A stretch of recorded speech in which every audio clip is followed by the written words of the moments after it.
What do you need to be doing as a leader to create more trust? I got a big question for you. Do you trust me? Trust is the ability to predict somebody's behavior. It's so natural to be unnaturally yourself in order to sort of survive in the workplace, right? Like how difficult this is for managers to balance, because there are a lot of things that they're expected to not disclose. It wouldn't be right for them to disclose. So they're always holding information they can't share. Know what's the conversation that you want to have and know what is the conversation you don't want to have. Like, know in advance what is the conversation we are not opening the door for. Typically, how people are showing up in one place is going to be a reflection of how they do life. Before people actually quit or leave or find other jobs, they spend a lot of time thinking about quitting, leaving, and finding other jobs.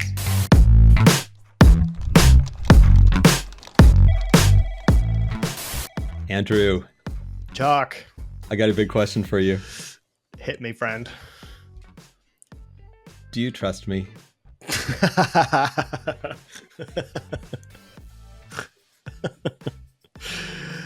Oh, I didn't expect such a big laugh from that. I didn't expect. No, I don't know if I trust you. I didn't expect such a big question.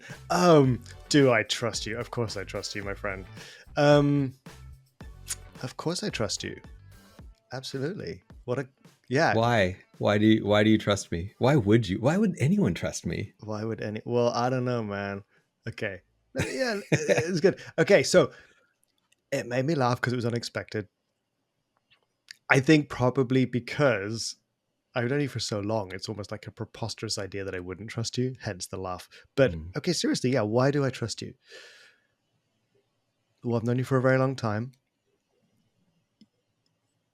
I have experience of you that tells me you're absolutely trustworthy to me. And the first thing that comes to mind with that experience is, all right, I can count on you. You're dependable. You're predictable. Except when you ask me questions like this.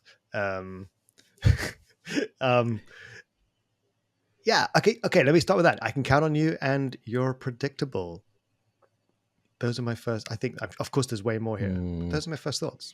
Well, I was hoping there'd be more than just I've known you for a long time. Good, because that would be a little soft. But yeah. Hey, you know what? Yeah. I mean, actually, that's a really important distinction. I've known a lot of people for a long time that I definitely don't trust. So, yes, yeah. So yeah, time is definitely time is not an ingredient for trust necessarily, but right. Time where people are consistently dependable, predictable, that's more like it, right? I guess that's part of it. Yeah. And it makes me think back to, I had a sociology professor in college who used to say, trust is the ability to predict somebody's behavior. I mean, I'm channeling. Yeah, right. But it also, he'd be quite old right now. There's such a simplicity to that it's, to me, I'm really drawn to it as an explanation. It's almost, it almost starts to feel a little transactional, but I think there's a lot there, because imagine the opposite. Imagine you can't predict how someone is going to behave. What would you feel then? My heart got a little bit faster as you said that, and not in a good way. My cortisol levels went up a bit. Yeah. This is a key thing, right? Like, if you're working with somebody who's not predictable, or you're spending a lot of time with somebody who's not predictable, what is that doing to you? What is that doing to those relationships? Well, yeah, I mean, it's going to be pretty destructive. It's got to be destructive, right? I can even think back to some, just when you said it, I could think back to some relationships that I know that I've had like that, professional and personal, where it's like, wow, okay, yeah, if people are not predictable, that is stressful. Really stressful. Yeah. I've definitely worked for people like that. Those were not good times. those are not happy memories in little Andrew's life, like, Well, that's why we're talking about this, yeah. because trust is such a big deal for the work environment. And managers and organizational leaders have a lot to do with whether trust is present and how much trust is present. So, one of the first places to look is imagine a workplace where trust is very low. What's it like to work there? All right, let's paint. Let's do some painting. Paint pictures here. What's it like to work there? That's the kind of place where people are dreading their Sunday nights and their Monday mornings. On Wednesday lunchtime, they go, "Yay, we're halfway there. We're halfway to the weekend." Like, it's a place where people don't want to be. Right? They're existing because they have to. Because they have to pay their bills, get their paychecks, whatever, right? So, yeah, that's my first one. And well, I want to also pick up on your dreading, because I think there's a lot that a person would be dreading if they work in an environment with low trust. They would be dreading the next meeting. Yep. Because you don't know what's going to happen. You don't know what's going to be announced. It could be anything from your department's getting downsized to we're doing this new thing that none of you are going to like. Yeah. Constant changes. So we could look at what's it like to work there. And, you and I are both like, yeah, low psychological safety, a lot of dread, a lot of fear, a lot of distrust, which means you don't know who you can talk to.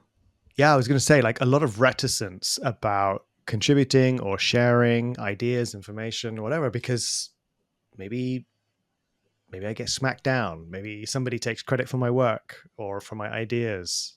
Yeah. What's going to happen to my inputs? So it has me remember a long time ago, I was on the board of a nonprofit, and the board chair, I started out really liking this guy because it felt like he was really receptive and really listening. And the farther we got into our work, the more I started to distrust him. What happened?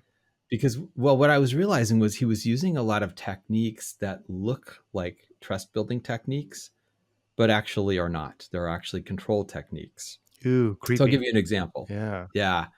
So one of them was whenever somebody would say an idea that he didn't like, he'd go, "Oh, good idea. Let's hold on to that." Oh, that's right? got to go in the book of corporate platitudes, right? Right. Ew. I mean, and at first when I heard it, I was like, oh, this is good. He's honoring this idea, whether he likes it or not. He's honoring it. And this idea is going to be maybe written down somewhere where it can be revisited. But after a few board meetings, I realized, oh, actually, these ideas never get revisited. So let's hold on to it really means let's never speak of this again. I have this image of, let me hold on to that. And then he spins around and throws it like a baseball in the opposite direction. Yeah, right. Hold on to it long enough to drop it in the trash can. Oh. So yeah. Ew. Yeah. So if I'm in that kind of environment, I start to distrust this leader because there's something not honest about how he's behaving. Oh, it sparked a thought about, like, information sharing in general, right? So that's one, right? So yeah, share your ideas. We love those ideas. And then, badoing ends in the trash can, right? I'm thinking back to a time where I had a colleague who was always the sort of the person who was always like banging on about how hard they were working and how difficult life was for them because they were, doing everything. And you know the type, right? It's that sort of that what we would call stage 3 leader, like it's all me, poor me, and so on and so on. And this was in the days of, this is going to show my age a little, but this was in the days where we started to get BlackBerries for work. And bless this colleague, they hadn't realized that there's a default setting saying sent from my BlackBerry. if you didn't change that setting, then it was really obviously coming from your mobile device. And Sure. I remember just hearing from them how hard they were working, and they were stuck in the office and yada yada yada, but every message was coming from my handheld BlackBerry device. And it became more and more obvious that this person was definitely not where they said they were and not doing what they said they were doing. And the clue was where the messages came from. And it really damaged the relationship with the people around, because I mean, it's one thing if somebody just doesn't cope well and complains a lot, right? There are people like that. That's okay. But when they're not coping well and complaining a lot and essentially being really misleading, it becomes really difficult to know, well, what can I actually count on this person for? It makes me think, the sort of the cry wolf, the boy cries wolf thing. Yeah. And I guess the balance to that is, in a work environment, we're all playing roles. Sometimes who I am in front of a group is not who I am when I'm hanging with my friends, because I'm sort of a chameleon. I'm blending in with the group. I'm being culturally appropriate. So there is that. But how do you do that in a way that is authentic or trustworthy, honest?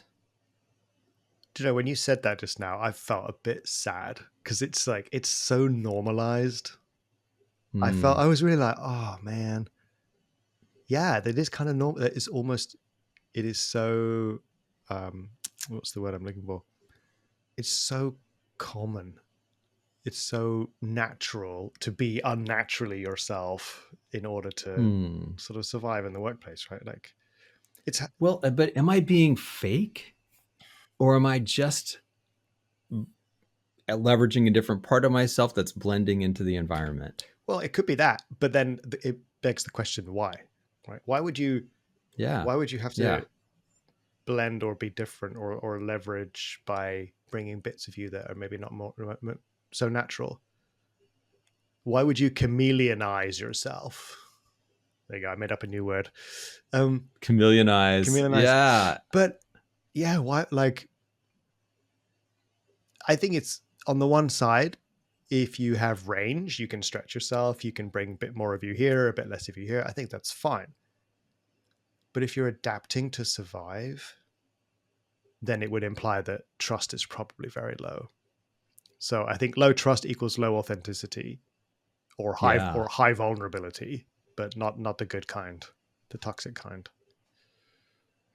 I think, and where you're kind of pointing is, can we be the same person at work that we are in all the other parts of our life? And ideally we can, although there's also a lot of expectations around propriety and boundaries that I think in a lot of cases people are not. You know what it reminds me of?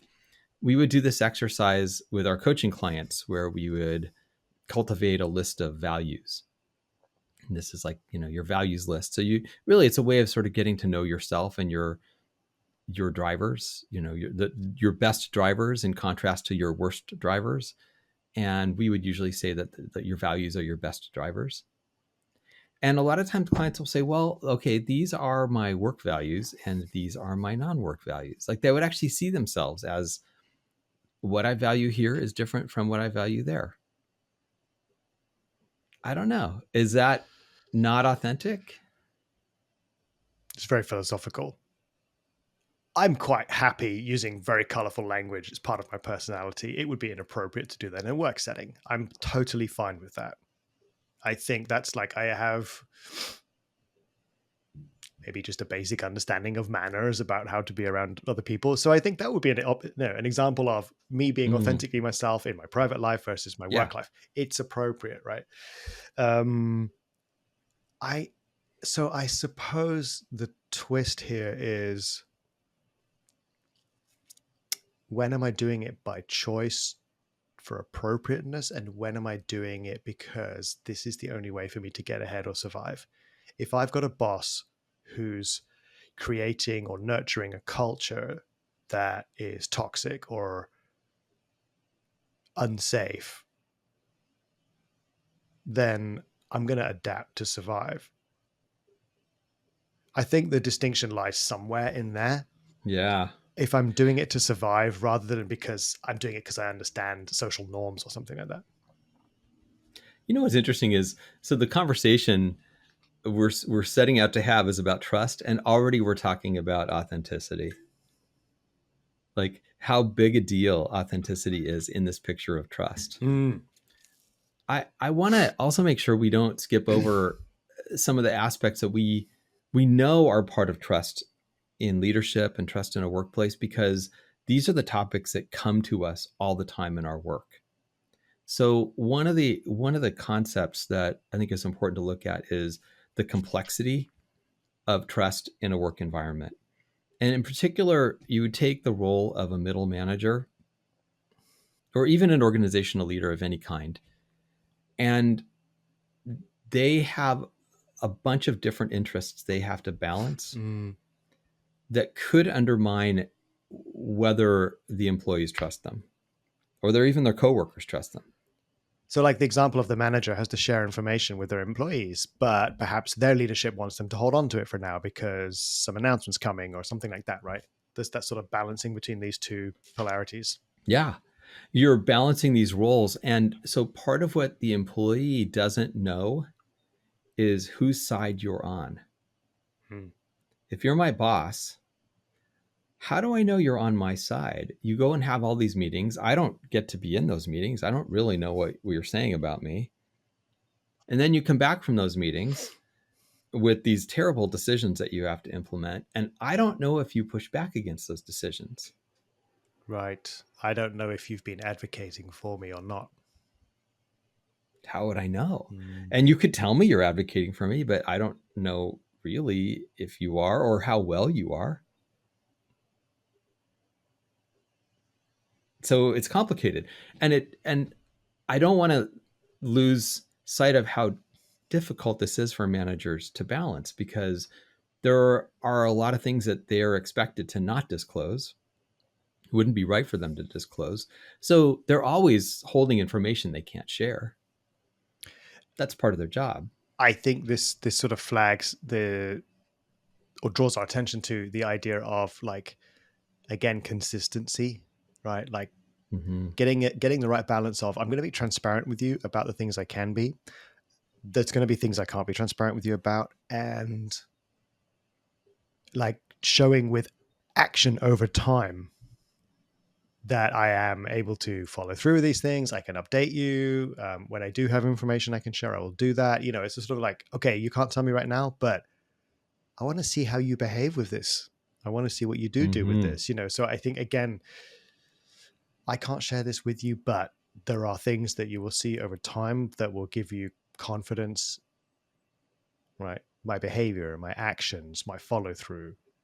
One of the things you're pointing to is employees are watching their managers very closely.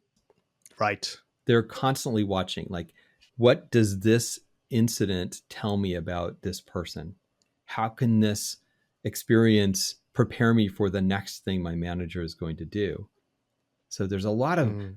very subtle scrutiny that's being applied to managers.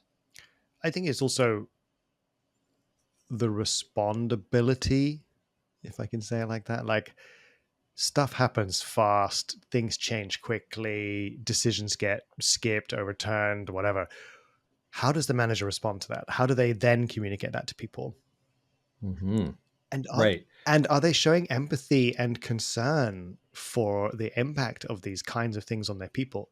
So if Right. I'm not in a position to share with you, do I have empathy and understanding for the fact that that may be creating some discomfort right now? And I think part of what you're pointing to also is one of the things managers often have to do, especially more and more these days, is deliver bad news to the team. How do they do that? Mm. And we in our trainings we watch a lot of role plays of this scenario because it's so important to that relationship. How do they handle this scenario? And I could tell you, for the most part, I'd say at least half the managers we see don't do this very well. Oh no, they struggle, right? They kind of fall over Yeah. themselves. It's kind of, yeah, it's kind of squirmy to watch, but it is a good reflection of what's happening in real time, right? Like, Hmm. I'm going to either just make something up to make you feel better or avoid sharing the tough stuff. Yeah. Or the other one that I see a lot is the manager will open up a conversation that then invites the employees to try to negotiate.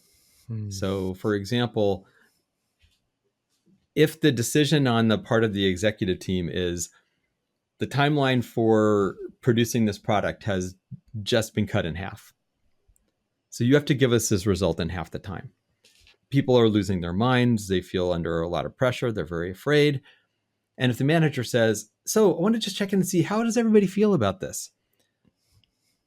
The invitation is Let's share our to feelings. start, Yeah. right. And so the employees are going to be sharing their feelings. And along with those feelings, it's going to be, well, why don't you tell the management team this? Why don't you tell the executive?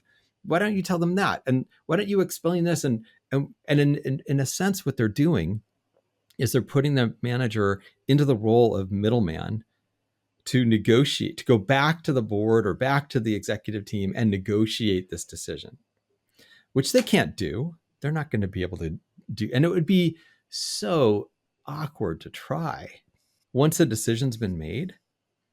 But the team is like, well, obviously you didn't advocate for us. So now go for it and do this. Like, make our case. This is a great example of a leader who probably means well.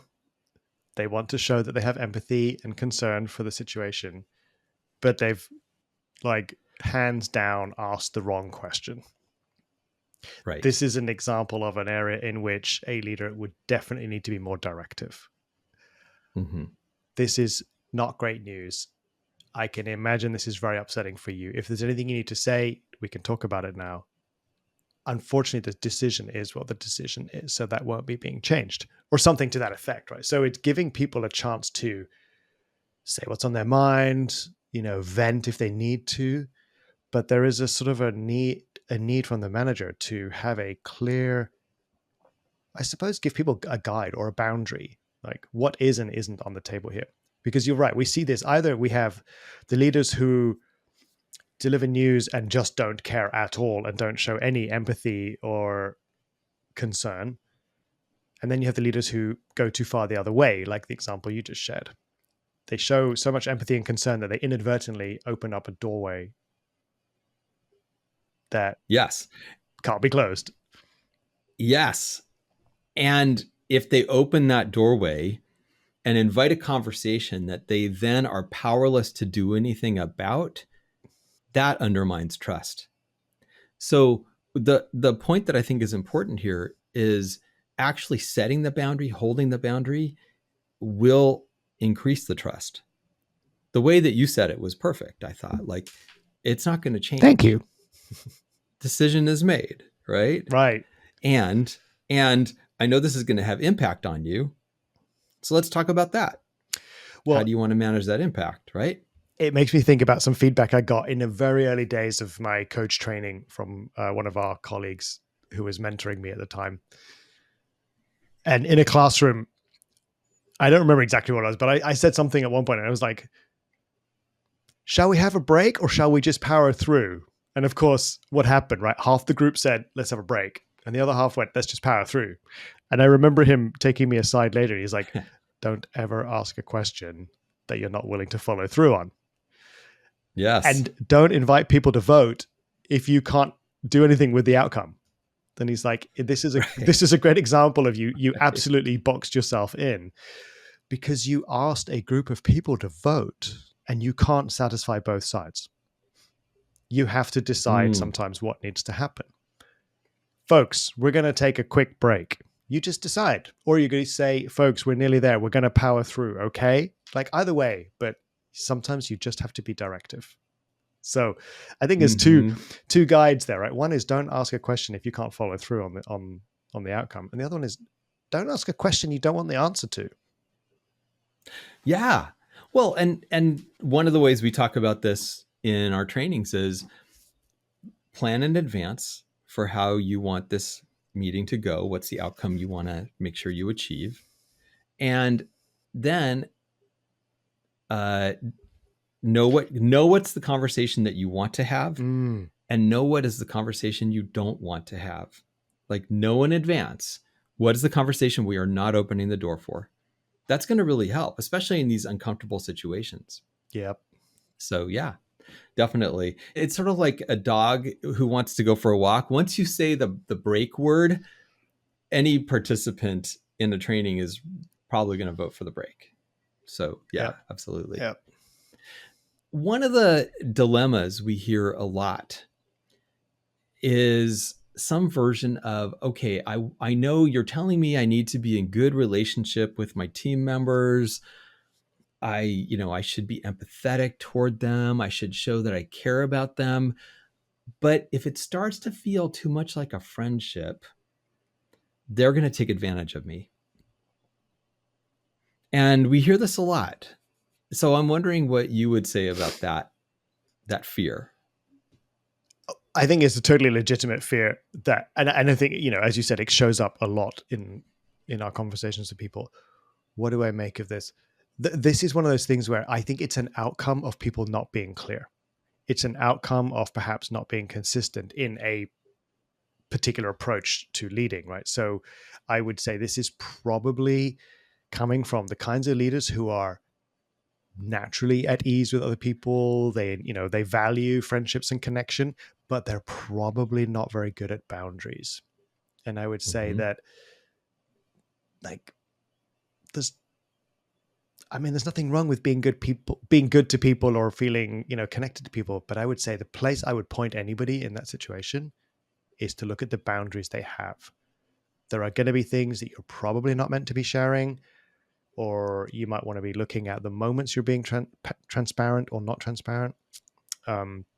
I think part of where you're pointing to is, and I would go with the boundaries answer as well. I actually think if you're worried about people in the work environment taking advantage of your humanity, you probably have weak boundaries in many of your relationships, not just your work ones.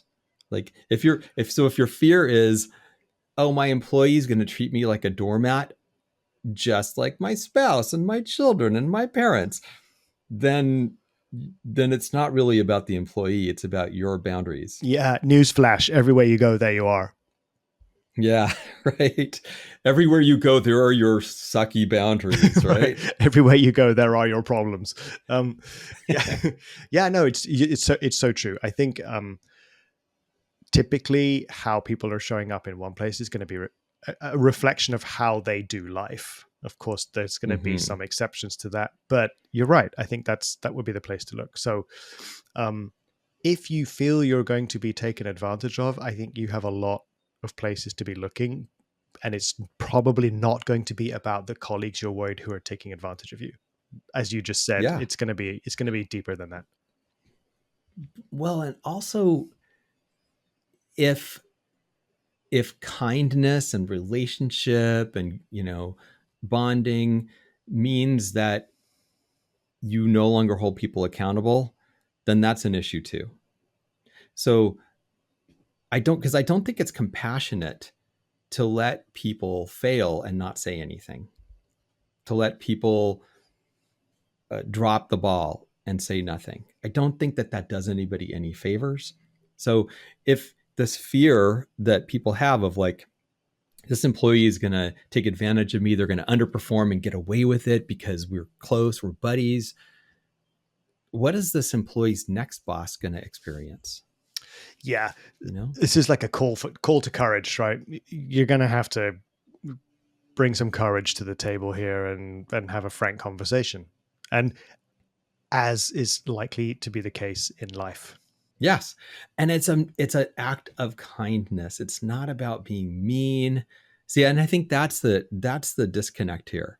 Is holding people accountable is good relationship, and it's kindness. It's not like When I ask you when, when is this thing going to get on my desk that you promised me, I'm not being unkind to you. I'm actually helping you. I'm serving you. So I think there's a switch in how we see this that might be important. Caveat. How you say it is going to matter. Yeah, exactly. Like, I mean, that might sound really Right. obvious, but there are so many ways that request can be made that could be destructive or have an adverse effect on the level of trust. But you're right. Like, there is a requirement to be clear, concise, real, and yeah, it's sometimes going to need courage to be kind. Just don't finish the sentence with you freaking loser, right? Then you're fine, right? Just that simple. So God. we talk about accountability, and accountability is one of the cornerstones of one of our other specialties, which is coaching. So a lot of creating trust in relationships, I believe, can be handled if managers really use the coaching toolkit, if they behave in a more coach-like manner. So really important. Accountability is just part of coaching. It's natural. Your coach is your accountability partner. So is your manager. So what are some, like, for those who don't know much about coaching, like, what are some of those things that leaders would want to be doing? Well, for example, establishing clear expectations and clear deadlines. What I notice when, again, we do these role plays and I watch how managers will have conversations about next steps. And often the conversation's like, well, what are some things you could do? And the employee says, well, I could do this, I could do this, I could do this. And the manager says, great, okay, I'll talk to you next week. And we're right. So you're noticing, like, what's missing in this conversation? Right. Well, there's a bit of me is almost like, okay, let's slow that down and replay it at half speed. I could. Could, maybe. Right. Congratulations. Oh, yeah. Yeah. Congratulations. Okay. So so this is a good example, right? So, all right, you could do all these things, and what will you do? What are you actually committing to here? Let's get clear on that. Yeah. Yes. Yeah. And specifying what are the deliverables, how will we both know that this has happened? Even in terms of how are you reporting this? How will you let me know is another way that this is important. Because that keys into how do people actually communicate? What is it? Slack? Is it email? Is it something else? So these kinds of things. The other one for coaching that I think is really crucial, when you learn to coach, you learn to listen. And many managers think they're good listeners. Yeah, they're mixing up listening with hearing. I can hear you, doesn't mean I'm listening to you. Right. Well, and okay, I'm going to play dumb here. What if I hear those two words, hearing and listening, and I'm like, aren't they the same thing? What is different? What is different is, if you're hearing, you'll be aware that I'm speaking, but your focus may be more internal on you, and you're waiting for me to finish so that you can talk, or you're listening to me so that you can respond to me, but you're not really listening so that you can get a sense of what I mean, what I want, what's important to me. So the distinction there is really where your focus is. If I'm hearing you, I'm aware that there are sounds coming out of your mouth. If I'm listening to you, I'm listening with intent. I'm giving you my presence, my attention. I'm focusing on what you're saying, what you mean. I'm also paying attention to what may not be spoken, like sort of reading between the lines. I often use this example in our trainings. If I say to you, hey, are you enjoying this new role? Is everything going well? And you go, yeah, it's fine. Well, if I'm hearing you and I'm not really present, I might just go, great. Chuck said he's fine. All good. But if I'm really listening, I would pick up that what you said doesn't sound like it matches the way you said it. Your tone of voice is low. You sound a bit flat. If I'm really listening, I can get curious about that. So the distinctions I think are there. And you're right. Almost every leader we ever ask says, yeah, I'm a good listener, and promptly proceeds to stop listening. Yeah, what it's reminding me of is like, what's it like to talk to Chat GPT? So just, if I complain about something to Chat GPT, oh, I'm really struggling with this client, oh, this situation's really hard, and Chat GPT might respond by saying, that sounds very frustrating, what can you do? And it goes very quickly away from the human experience I'm having, right to, how do we solve this? How do we solve this? What are some ways? And it's good at that. It's good at helping generate solutions. It'll even do this like, are you thinking more of doing this or more of doing that? But what if I just need a few minutes to complain? Mm. Does it know that? How does it know that? Mm. It doesn't.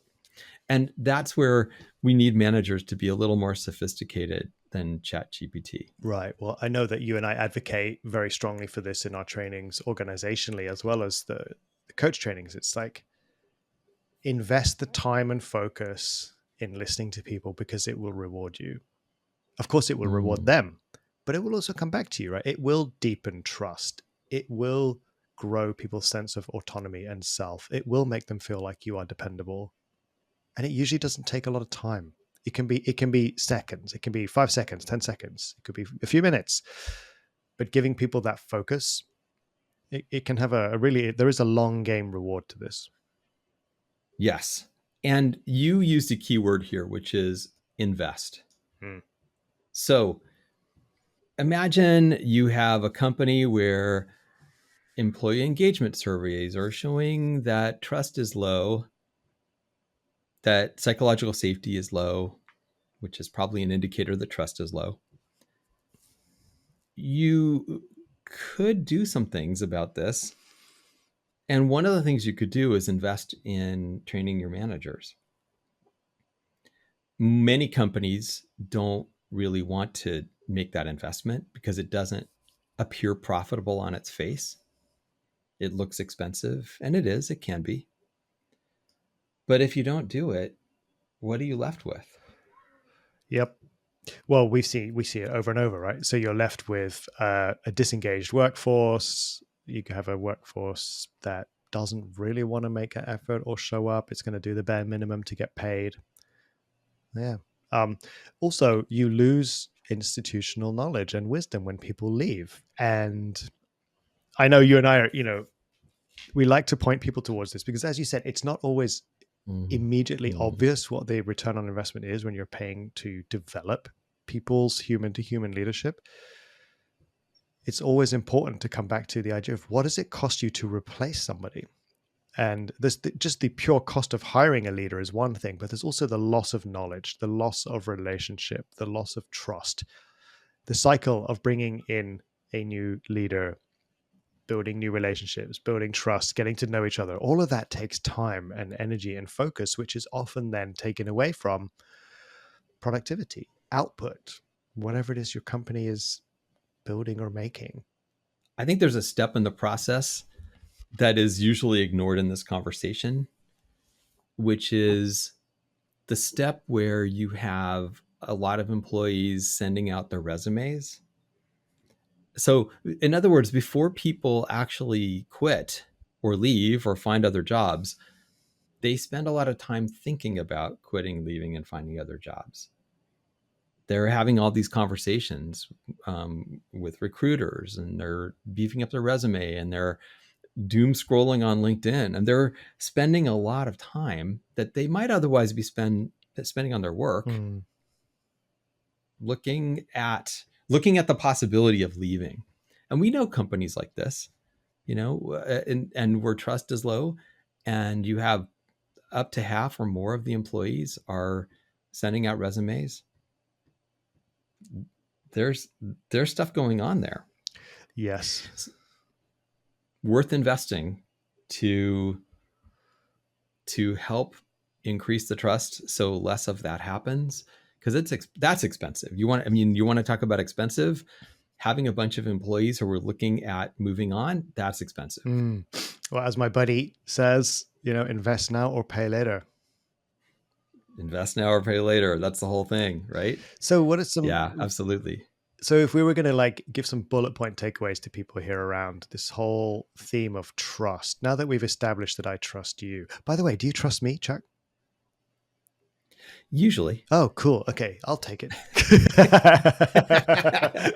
That's going to show up. I knew I predict your behavior. I knew you were going to ask me that at some point. You in knew our that was going to come conversation. in. Okay, I'm going to put out a culture Yeah, survey soon to see what sort of feedback I need to be more trustworthy. definitely. I'm feeling pretty engaged. It's Okay, all right. good, Yeah, good. yeah. All right, good. Phew. So yeah, like let's close this with a couple of pointers. What do we want? What do you need to be doing as a leader to create more trust? Well, I think a lot of the things we talked about, what I would highlight from the points we mentioned, be as transparent as possible.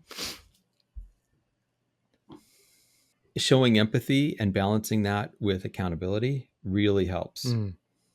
Listening really helps. I think listening and letting people know that they've been heard is probably one of the most important things. So I'd add one thing to that too, which is if you're listening and you're conveying that you've heard your employees and you say, it sounds like you said this, and they nod, that means you've heard them. Now you actually have an obligation to do something with that knowledge. If they've told you something and you don't do anything about it, that starts to undermine trust as well. Yeah, follow up and follow through. Yeah. There's another piece here too, which we didn't really talk much about, but it's this idea that trust is a two-way street. So we often hear like you have to give trust to get trust. So there is a way of like, if I, as your boss, convey in my actions, my behaviors, and my words that I really trust you, you'll probably trust me more too. And I need to find ways to do that. This is hard when I'm looking at somebody who maybe they're a new employee, maybe they're new in this role. I'm not sure how they're going to perform at this new thing. So it's important to have these conversations and say, hey, I know you're up against this new project. Some of this may be new for you. I'm absolutely behind you. I believe you're going to be great at this. And let's talk about some of the possible stumbling blocks. Like, where could you get into trouble here that you might need help? And how will I know that you need help? So I think there's some great ways to have that conversation while you're still conveying a lot of confidence in the person. It's good. That's really good. There's one more I think it's worth naming here, which we spoke about earlier. Check your boundaries. Oh, that sounds like such a catchphrase. That sounds like, okay, let me say that differently. I sounded like, ew. No, really? That's good. Okay. That's good. It sounded like a threat. No, but okay. But yeah, like check out the kind of boundaries that you're putting in place. Are they maybe a little loose? Are they maybe a little too firm? Like maybe you have too high or maybe your boundaries are too strong. But yeah, take a look at the boundaries that you've put in place and consider whether they need to be tightened or loosened. But you do want to be clear and consistent in how you work with your boundaries. Yeah, absolutely. Really important. Good boundaries, healthy boundaries are good for everybody. They actually create safety for other people too. So really important. So I think it's important to invest in this, like be conscious of trust. I know one of the things we also hear is oftentimes managers will come to us in our trainings and they'll say something like, I got this employee and I've really tried to communicate with them and I just get one word answers when I talk to them. And my first thought when I hear this is, okay, somehow, somewhere in this relationship, trust got broken. You may not know when or how you broke trust, but you did. And now it's going to take a little time to build it back. Let's talk about some ways to do that. How about start by being really predictable? Live according to your word. Let the person observe this. Yeah. Consistency. Yes. Yeah, definitely. So I think everybody wants a boss that displays these things, displays empathy, that will listen, that treats them like a human being, and really believes in them enough to hold them accountable. I think we all would want that in a leader. So I would encourage everybody to be that leader. Yeah. Keep looking, keep exploring, keep asking yourself, and just notice the relationships around you and consider how much trust is at play or not at play. You might want to take a look and see if there's some work for you to do there to do your part to contributing to a more humanized workplace. Absolutely. Cool. All right. Well, it's been good talking All right, about this. everybody. It's been good talking about this with you, Chuck. It's been a pleasure. Yes. All right, everyone. Well, stay safe. Stay kind. And stay human.